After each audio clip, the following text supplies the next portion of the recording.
দেন নাই। আল্লাহ তাআলা রমজানের রোজা আমাদের উপরে ফরজ করেছেন।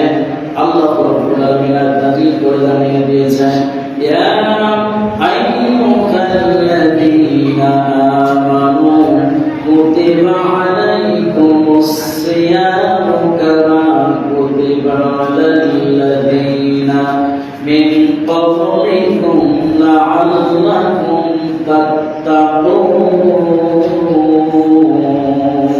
আল্লাহু আকবার। আল্লাহ রাব্বুল আলামিন জানিয়ে দিয়েছেন, হে মুসলমান লোকেরা, তোমাদের উপরে রোজা ফরজ করা হয়েছে যেভাবে ফরজ করা হয়েছিল তোমাদের পূর্ববর্তীদের নবীদের বংশীয়দের উপরে। হয়তো তোমরা রোজার মাধ্যমে মুত্তাকির গুণ অর্জন করতে পারবে। সুবহানাল্লাহ। আল্লাহ রাব্বুল আলামিন শুধুমাত্র একটি ইবাদত, এই রমজানের রোজা আল্লাহ ফরজ করেছেন। ফরজ করার পরে রোজা কখন থেকে শুরু হবে, কখন শেষ হবে, রোজা অবস্থায়